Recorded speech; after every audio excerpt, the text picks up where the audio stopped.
All right, so I'm going to create a new repair order.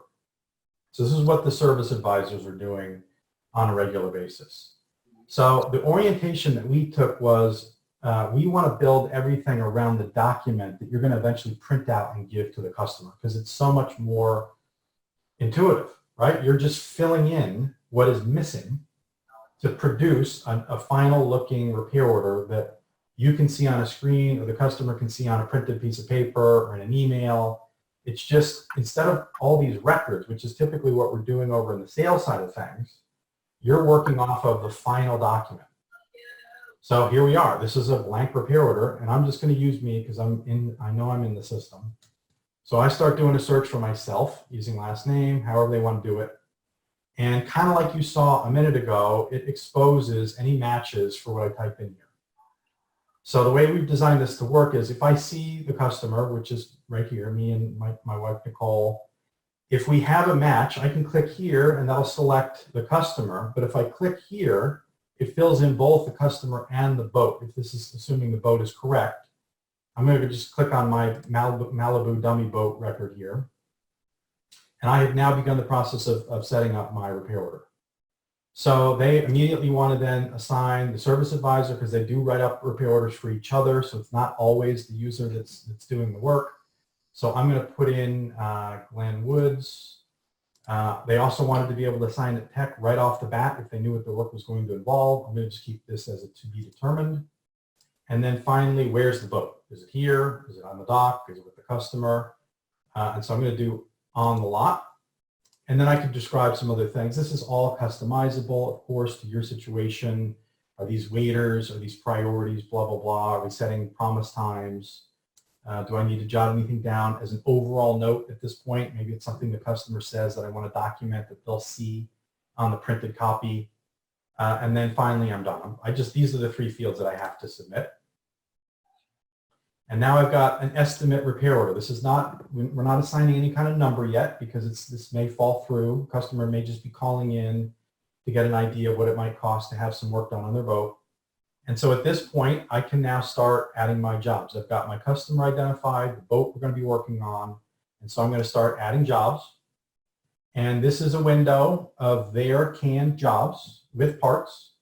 And so this obviously would be your database of all the canned operations that you perform on a regular basis with your hours, your various price levels, if that's the way Lightspeed works. I'm not totally sure. This was a Winboats thing that I really liked in terms of how they handled pricing.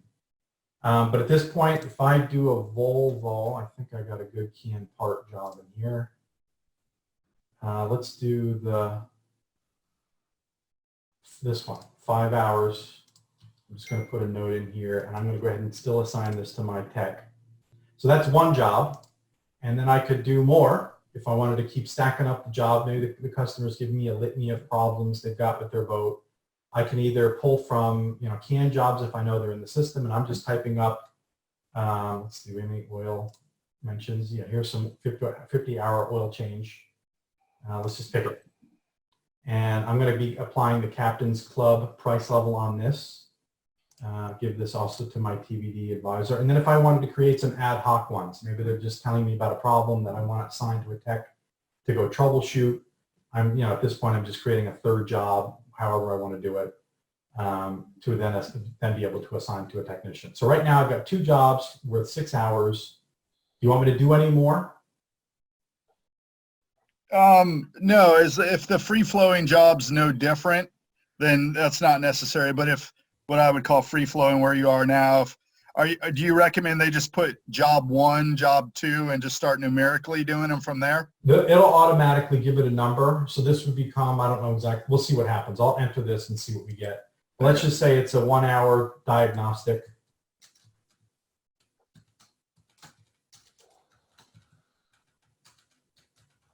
Whatever, right? Yep, fine. And I'm going to add that. And at this point, I'm done. So I'm going to go ahead and submit these 3.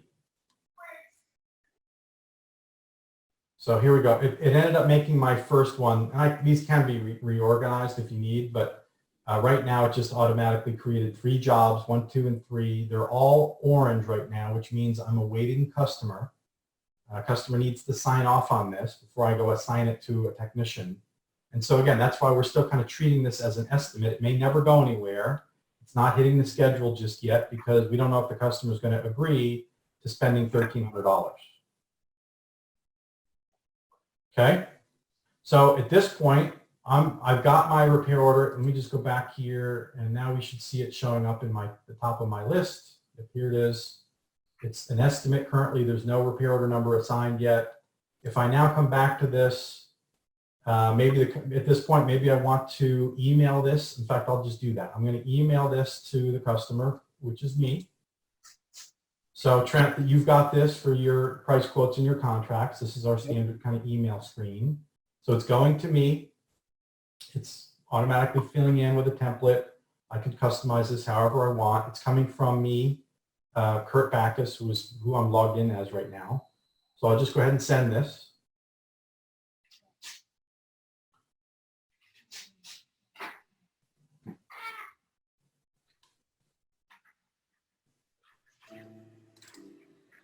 So here we go. Here's the email I just received from Kurt with my attached estimate. We're working on setting this up so you can text it directly to the customers. They can view it, from their phone even. And so let me zoom out of this a little bit. It's a little big. And then we can do a virtual signature to sign off on it, right? Correct. In fact, I got another one for that. I can show you that. But this is the PDF of it, right? So this is a nice printable. If they want to look at this, it looks gorgeous. Doesn't look like a courier font, antiquated 1980s, repair order. It's gorgeous, right? It's color, got logos. It's well organized. All the information is very clear to understand this. If I were a consumer, I'd love to get this, from my local car dealer. But their systems are antiquated too. And so that's why, we just kind of felt like this was an opportunity to kind of clean this all up while we're at it. So to answer your question, Trent, so let's do this one. Get signature remotely. So that'll send me an email. To be honest with you, they haven't really embraced this quite yet. I don't know if they're just a little nervous about doing this. But here I go. Here I get my email. I click this. This is the same kind of thing. This is not a PDF though. This is a web page. And at this point, I can review everything that's presented here, and I can sign it. If I'm going to sign off on this work, and maybe at some point this becomes a requirement, maybe they want to require customers, actually sign off on this work, so they can't come back and say, "Hey, I didn't authorize, job number 3." They're electronically signing these documents, and now I submit that. I'm all signed up here. I think I get a copy, but if I refresh my record and I show my print customer copy.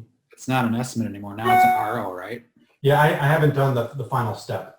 But at this point, the customer would have signed it, which is them authorizing it, right? So at this point, I now know that the customer's okay with proceeding with all 3 of these. Let's just pretend by my signing it, I'm signing off on this work. And so at this point, these are no longer gold. It's ready to be assigned to a technician. They can start clocking in on these jobs if they're available to take on the work. This has now been approved. It's got an RO number. And so because it came in signed, it's automatically approved here. If the advisor wants to come back and decline this, instead of approved, it's now declined. It just reads it out so it doesn't get counted in the overall totals. Customer can see very clearly that they said they didn't want this work to be performed. They're not on the hook for it. I could now resend this to the customer with the changes they've asked me to make. It's just all very natural, very sort of intuitive, based on other systems I've seen. We really worked hard to make this really, really simple. For the brand new service advisor that isn't trained on these other systems, this is, we think, right out of the box, really simple for anybody to be able to use. That's great, Mark. How does it react to your diagnosis job, your job 1 there, and they've approved it for, I don't know, let's say an hour's worth of labor to diag. We do the diag, it's $150. And now we have add-ons. We found that there's an electrical issue and it's going to cost 5 hours worth of labor to fix it.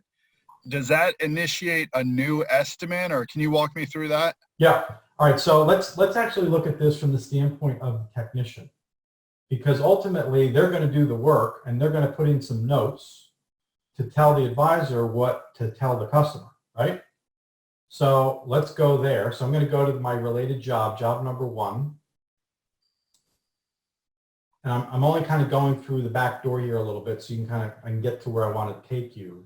But on the advisor, or I'm sorry, on the technician's phone or tablet or computer, whichever they're using, they come in here, and if they're the ones that has been assigned to the job, they're then presented with a screen like this. They're basically on their tablet or on their phone. They can be on the boat, on their phone doing all of this, which is, again, what we really wanted to strive toward, because why make a technician, which may not even have a computer where they're doing the work, especially the ones that are out in the field. They need to be able to do this right from where they are instead of having to go back to a computer monitor and type it up, or certainly jot it down on paper and bring back to an office and have somebody else type up. They can just do this on the fly wherever they are. And so this is a screen that they're presented with, and so they can tell, they're just jotting down kind of what happened, whatever. Seems Right? like you had a while back too, where you actually they could clock in and clock out, like just by tapping a button, and it would log the time. Yes, I'll show you that. Yes. Hold on. I just know Travis has been talking about efficiencies and all that kind of stuff too, so I know that was a piece there. I'm gonna add this part because this is one I always use to test with. So here, I'm the technician. They'll dictate this right from their phone. They won't even type it up. They'll just talk into the microphone. They'll use the microphone feature of their phone or tablet and just talk. And it just fills in the box, fairly well with what they've said, and they can go back and clean it up if they need to. But they're not spending any time on a typewriter, or I'm sorry, on a keyboard, or on their phone with their thumbs typing up these notes. They're just talking. And it has taken a couple of them a little bit of time to get used to that, because some of the guys are low-tech individuals when it comes to mobile phones. What? And so, but I think at this point some of them love it now because it's actually less work and they're getting more done as a result of that. So I'm just going to submit this. This is me, the technician, putting in my information. This actually I actually need to do something here before I see my clock in and clock out. So give me 1 second. I got to go back to my repair order. So at this point it's in progress. Oh, I've started it. So at this point the clock is ticking. And so when if they were to come back to that note screen, they would have a pause button just like I do here to basically stop or pause the clock if they're going to lunch or whatever. But they're doing this from their device. There's no time clock that they're punching into. They used to write down. They used to have a little pink time sheets that they would use for every job that they were working on. They would turn those in every couple of weeks for payroll purposes. They're just now doing all of this electronically, from the convenience of wherever it works for them. Some guys still do like to just walk up to a computer monitor and just type it in right there. I think the fiberglass guy is always in his shop. He's kind of in a fixed position with the work he does, and so it's just as convenient for him to not have to worry about a phone. He just walks up to a computer monitor there in his shop and he clocks in and clocks out there. Hey, Mark, on that note, is it possible, I'll get technicians. I love the fact that it's mobile, if you will, but I still know that I'm going to have the reality where I'm going to have a tech that is going to go change a light bulb, replace a quick little snap, and do like 5 jobs within a quick time frame, and want to update after the fact. Can they kind of go retroactive with their time?